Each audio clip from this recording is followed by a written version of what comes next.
already know. Move it over a little more. There you go. I got a box for anybody who wants one. Oh, sweet. More sauce for the Dustin, right here. Obviously, things didn't go the way you wanted to tonight. What are your kind of just immediate reflections on how the fight unfolded and maybe what you could have done differently in there?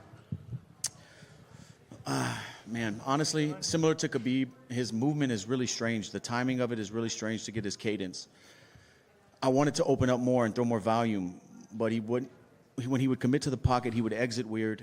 His dips with his head, I heard my corner telling me throw the knee the whole time, but I just felt like I might get taken down off of it. And his movement is it's kind of awkward. It's a weird timing, so I couldn't get good combinations going. But everything else was what I expected. You alluded in the cage that something happened in the fight. You kind of stopped yourself short. Is there anything more you want to share as far as that? Did something happen when? When you were talking to Rogan, you kind of alluded to something maybe happened in the fight, but then you stopped yourself from sharing too much. Is there anything more you can share now? I might have messed my ACL up against the fence in the third or fourth round. Before I hit him with the switch, I don't remember what round that was. My knee and my knee bone and my shin bone, I felt slide, and then it started burning. I was telling Mike that through the fence. He thought I was complaining about something else, but I'll get that checked out. It didn't bother me getting off the stool and stuff. It hurt. Yeah, and I believe going into the fifth round, 2 judges had it 2-2 and one had it 39-37. Were you aware that it was that kind of close going into the fifth? No, I thought I was down. I thought I needed to finish. But I knew it could be close. The judge has been in the locker room hearing some of the scorecards were pretty crazy tonight. Mm-hmm. But I thought I might be down just from his riding time. He landed a couple good shots. I landed some good shots. I knew I was bleeding really bad. I'm not sure if a punch shattered my nose or if it was a headbutt, because we did collide heads in the middle of the octagon that flashed me, so I didn't feel where the pain was. I didn't know if it was my forehead or what hit, but that could have, my nose is shattered for sure. And I've had a couple nose surgeries already, and I have some cadaver bone and stuff in there, so I just hope I don't have to go through that process again, man, but I feel like the bone is not where it should be. Yeah, and of course you were asked about the future in the cage and everything. You've had a little bit of time now to let things settle. Any different thoughts or anything you want to elaborate more on as far as the future? I just got to see. I was fighting to be the world champion. Like, what else am I fighting for? Just to fight for the thrill, because I am addicted to it, no doubt. But like, for the money, I'm good. Me and my family are good. I don't need the money. Money's great, but my health is first. And like, what am I fighting for? To be the champion again?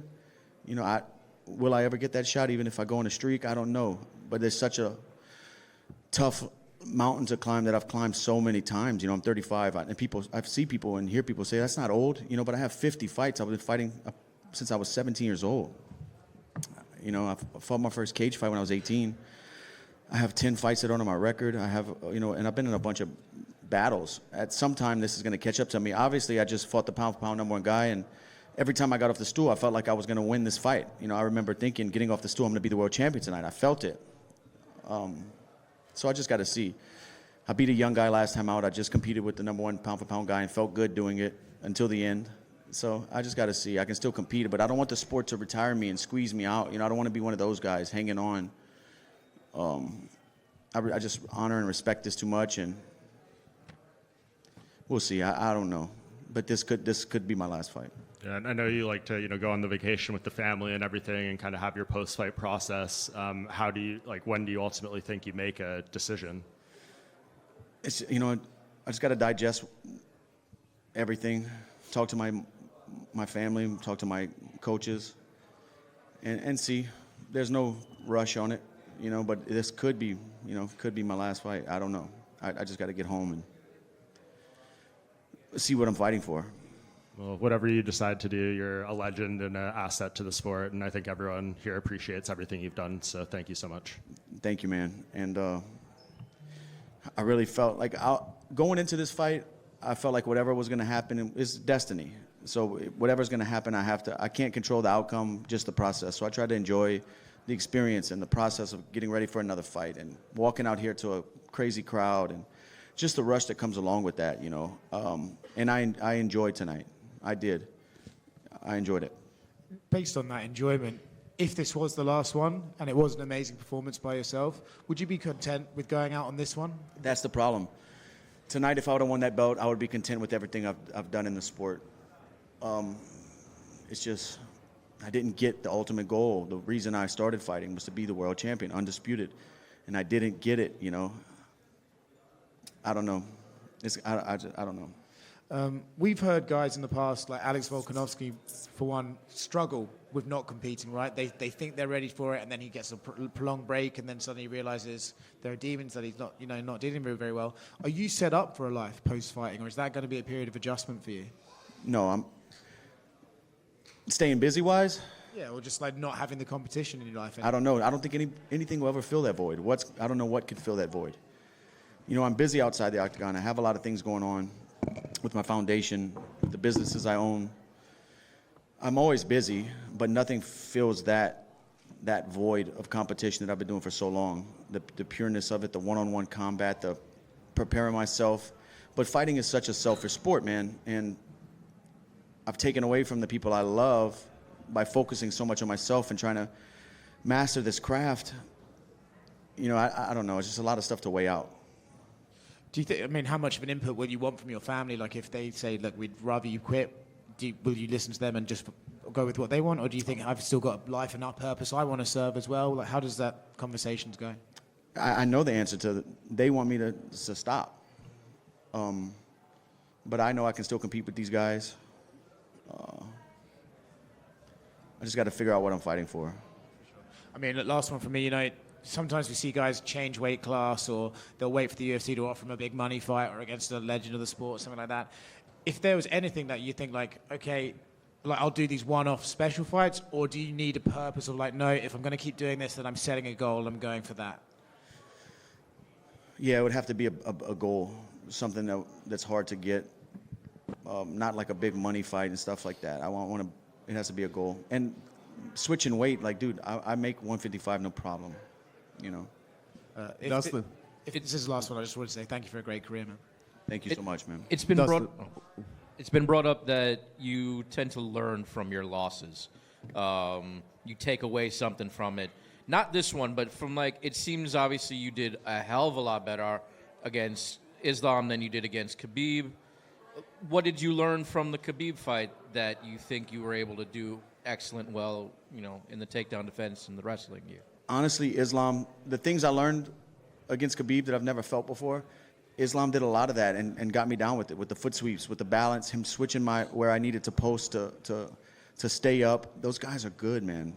They're good, and they have an understanding of weight distribution and where you need to be. You know, he swept my foot a few times. And I brought that into this fight, and I still got taken down with that stuff. On a perhaps maybe not quite so bitter note, because it's not this, but this is an older fight. Did you perhaps learn something from, say, another loss, maybe like the Chan Sung Jung fight? Many, many years ago, it was a close fight. He ended up winning with the Darce. That was years ago in the WEC. Did you ever learn anything from that? That was 12 years ago. Yeah, I learned that I can climb back. You know, I learned that I can count on myself to rise up again and put together a win streak. And I know that about myself. I can do it again. You know, but do I want to go down that road? Because it's a tough road, man. And last question for me. You had a lot of success, it seemed, with body shots. Were you surprised it didn't really seem to phase him quite as much as you were hoping for, maybe? Only good body shot I landed in the open was a right hook to the body. Against the fence, I was ripping his body, but they weren't thudding like they needed to really hit those organs. They might have sounded good, but they weren't thudding. The one in the open was a good shot. But also, I'm throwing right hands to his left side. I need to be touching the liver, you know? Just in the front, right here. You talk a lot about like mentally wanting to be back in these fights and everything like that, and the mental toll it takes. But like physically, are these wars starting to catch up to you on this, or do you feel as fresh as you did, say, like 5-6 years ago? I think age. I mean, like in training camp wise, I still feel the same I felt when I'm healthy and fighting out here, you know, because my body's healed up. But training camps definitely, you know, I can't do 2-3 a days hard. I have to do one live day, one technique day. You know, one day just focus on techniques. One day I can go live. Like I can't do live days where I'm doing 2 a days like I used to. I used to be able to do that no problem. Now I carry like the bumps and bruises from training camp a lot longer. And they showed you talking to him in there, and at one point you guys went forehead to forehead at the end of one of the rounds. What were you saying to each other between rounds? I don't remember. I was just telling him he's the champ. You know, congrats. You earned this. You're the best in the world. It also showed you talking. It looked like you were talking to DC and Rogan at one point when you were against the fence. Do you remember what you were saying to them? Yeah, I was telling him, man, this guy wants to grapple. He don't want to fight. He don't want to fight. That's what I was telling him. I was trying to elbow him. He didn't want to, but he wanted to fight, but he was just trying to slow it down too much. I wanted to brawl with him. Last one for me on that. We saw you and Habib kind of hug it out too in both the octagon and back here. What words did he have to say for you? I think he said I'm a legend. I'm a great fighter. They have a lot of respect for me. And I have a lot of respect for those guys, too. You know, Habib helped me out with my foundation when we had a big goal, our first huge goal, and we swapped shirts, and we ended up raising a lot of money to buy land and build water wells for the Pygmy people in Uganda. So that was like the first huge goal we ever accomplished, and without Habib and Dana White matching what Habib donated, that would have never happened. Dustin, what flavors we got on the table with the hot sauce? We got the Creole Maple, the KO, and the original, the OG. I got a box for you if you want to test them out. Maybe. I appreciate it. Dana White was in here talking about they have a BMF in the works. You fought the winner twice, 2-0 on him. Is that something that spices your life up? I don't know, man. I don't know. We got to see. Max is a tough dude, man. I'm a big fan. Got a lot of respect for him as well. He's a good dude. And finally, sorry, Nolan. What are your thoughts later this month, McGregor, Chandler? If Conor comes back anywhere similar to what he was before the injury, I'm talking timing-wise, his rhythm, I think he knocks Chandler out. Obviously, I fought them both. I fought Conor 3 times. The way Chandler covers distance with big movements, against a sniper like Conor, you're going to run into something big, and you can't take those shots. You know, Chandler's had a long career. He's been hurt a lot. I'm not saying he's chinny, but I'm saying you can't cover distance with a sniper like Conor. If he's like he was, he's going to knock Chandler out. Dustin, right here. At the press conference today, the face-off, there was a bit of an exchange with you and Islam, and I know you apologized to him the next day.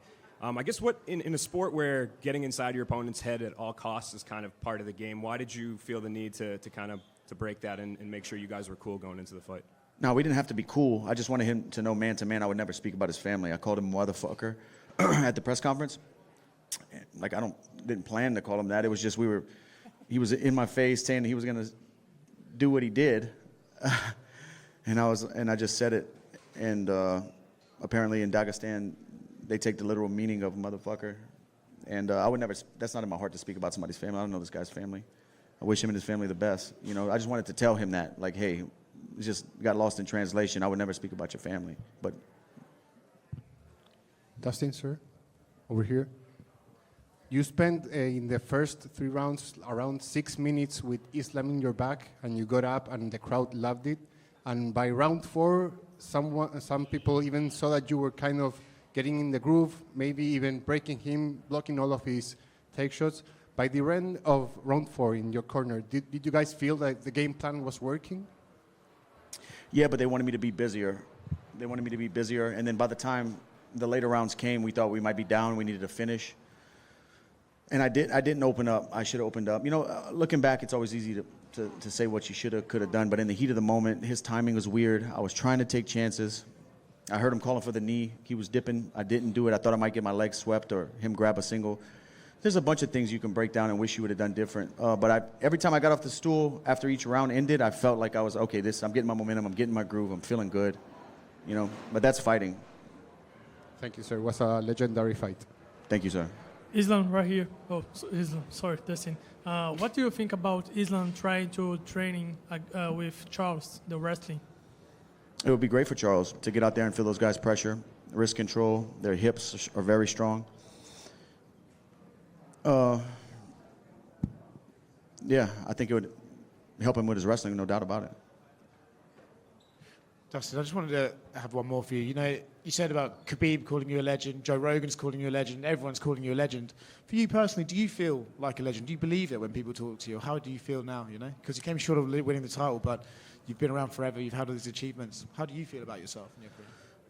I still feel like I want to be the world champion, you know? Like, that stuff's all cool.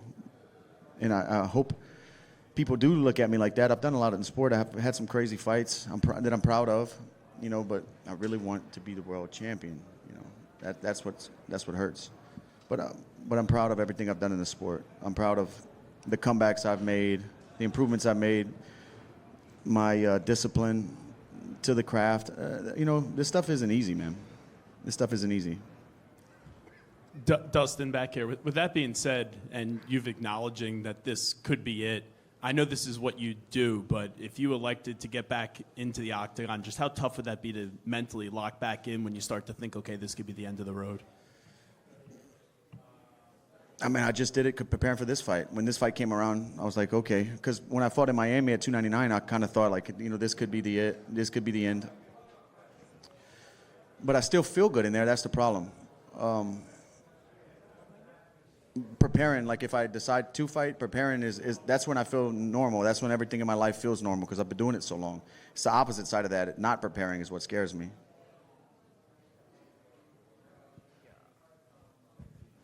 Thank you, guys.